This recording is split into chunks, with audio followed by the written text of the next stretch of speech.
After finishing my Master of Divinity in Biblical Studies at Metro Manila Theological Seminary, the extension of Dallas Theological Seminary, together with my family, arrived in Naga City on December 20, 1984, through the initiative of Dr. Balmike Apozen, the senior pastor of Capital City Alliance Church. We were sent as the first church planter in the Bicol region and Capital City Alliance Church as the sending church.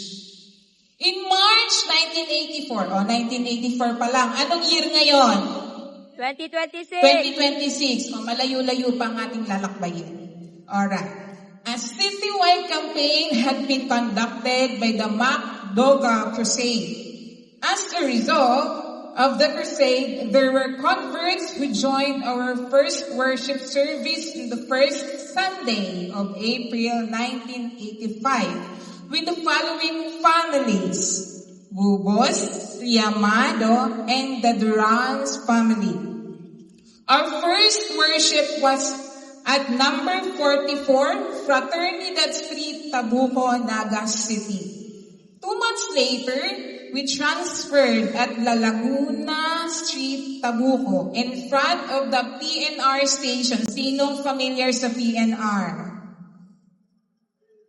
Nahahalata. Kasi ngayon LRT at MRT na.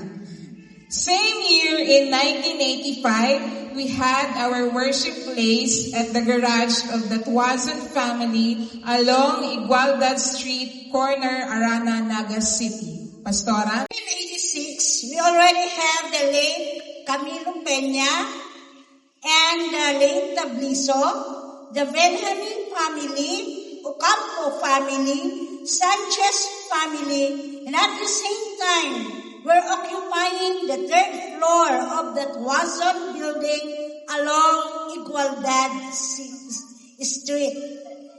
We have expanded our ministry to Punglon, San Jose, and Calalahan, San Jose, Camarines Sur. We had a tie-up and work in Balatan in combination with the Navigators, a parachurch assigned in Naga City. In the first few months of 1985, the late Reverend Orville Matoliano had assisted us in the ministry. During this time, he was staying at the Tans family, the sister-in-law of Sharon Bangkok.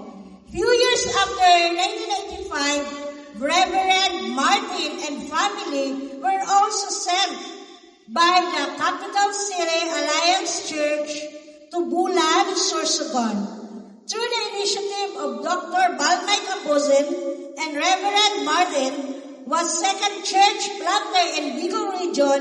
Soon after that, the Reverend Zani Masalon was also sent by Capital City Alliance Church through the initiative again of Balmike Apozen. This time, Reverend Masalon was sent to Sorsogon City and he was the 3rd Alliance church planter to arrive in the Bicol region. Few years after that, affiliate came to join the forces that came from Mindanao. These affiliates was headed by the Reverend Ezekiel Anyo Nuevo. We went as far as Legazpi and Iriga City. The Lord, however, did not allow us to plant the churches in this city, but the Lord sent other church planters. Now we have churches in these cities. Thank God. He had allowed to go to Gatchetorena, and now Alliance Church is organized in the said municipality. Eventually, Bicol churches became a commission, and today it has grown into a district. The churches in Bicol is founded and owned by the Lord Jesus. Amen. The workers in the area are Jesus' workers, and members are Jesus' members. Happy Bicol Day! Happy anniversary! We are only the instruments of the Lord sent in Bicol region starting Naga City. Again, to God be all the glory and honor. Diyos mabalos po sa indugapos, asin marhay na andaw. Palakpakan ta po ang Diyos sa buhay ng sa tuyang Reverend Dr. Carmelito Talas.